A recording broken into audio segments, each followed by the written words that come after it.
Welcome back to Ghani Dakshu channel. இன்னைக்கு நம்ம என்ன பார்க்க போறோம்னு பார்த்தீங்கன்னா, ஒரு கிச்சடி தாங்க. வாங்க இது எப்படி செய்யறதுன்னு பார்த்துடலாம்.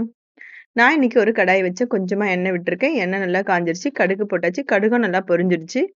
பட்டை கொஞ்சமா சின்னதா ஒரு பட்டையும், லவங்கம் 2 லவங்கம், ஒரே ஒரு சின்ன பிரிஞ்சி இலை அவ்வளோதான். அது கொஞ்சம் கலர் சேஞ்ச் ஆனதுக்கப்புறம் பொடியா கட் பண்ணி வச்சிருக்க ஆனியனை நான் சேர்த்துட்டேன். ஆனியன் சேர்த்து நல்லா வதக்கிக்கோங்க. ஆனியன் கொஞ்சமா கலர் சேஞ்ச் ஆகட்டும். நம்ம கட் பண்ணி வச்சிருக்க பச்சை மிளகாவை ஒரு 4 பச்சை மிளகாய் சேர்த்துருக்கேன். இப்போ நல்லா ஆனியன் வதங்கிடுச்சு. கொஞ்சமா இஞ்சி பூண்டு பேஸ்ட் நான் ஒரு 1/4 ஸ்பூன் அளவுக்கு சேர்த்துருக்கேன். ஏன்னா இஞ்சி பூண்டு ஸ்மெல் ரொம்ப நல்லா இருக்குங்க. பட்டை லவங்கத்தோட நம்ம வெஜிடபிள் ரைஸ் மாதிரி இருக்கும். அதனால அந்த ஸ்மெல் நமக்கு கிடைக்கும். ரொம்ப நல்லா இருக்கும். அதனால கொஞ்சமா இஞ்சி பூண்டு பேஸ்ட் நான் சேர்த்துருக்கேன். இப்போ ஆனியன் நல்லா வதங்கிடுச்சு. இஞ்சி பூண்டு பேஸ்ட் ஸ்மெல்லும் போயிடும். இப்போ நம்ம பெரிய தக்காளியை ஒரு தக்காளி கட் பண்ணி வச்சிருக்கேன். தக்காளியும் போட்டுக்கலாம். தக்காளி நல்லா வதங்கட்டும். தக்காளி நல்லா வதங்கினதுக்கு அப்புறமா நம்ம வெஜிடபிள் சேர்த்துடலாம்.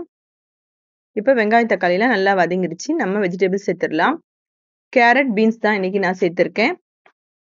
பொடியை கட் பண்ண கேரட் பீன்ஸையும் நம்ம போட்டுடலாம். போட்டுட்டு நல்லா வதக்கிடலாம்.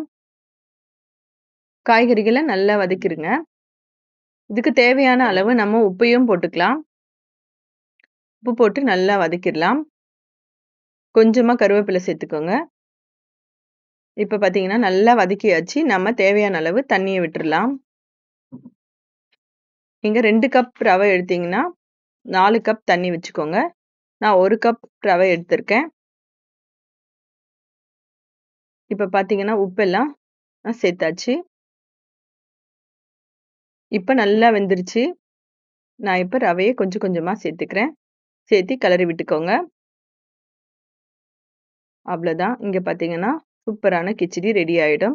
சீக்கிரமாகவே வெந்துருங்க. இதை குயிக்காகவும் செஞ்சிடலாம். இதே மாதிரி செஞ்சு பார்த்துட்டு எப்படி இருந்துச்சுன்னு எனக்கு கமெண்ட்ல சொல்லுங்க. இதே மாதிரி செஞ்சு பாருங்க. இந்த பட்டை லவங்கத்தோட ஸ்மெல்லும் வெறும் நம்ம தக்காளி மட்டும் போட்டிருக்கிறதுனால ரொம்ப நல்லா இருக்கும். இதே மாதிரி செஞ்சு பார்த்துட்டு கமெண்ட்ல சொல்லுங்க. நம்ம சேனல் இன்னும் சப்ஸ்கிரைப் பண்ணலாம். சப்ஸ்கிரைப் பண்ணி வச்சுக்கோங்க.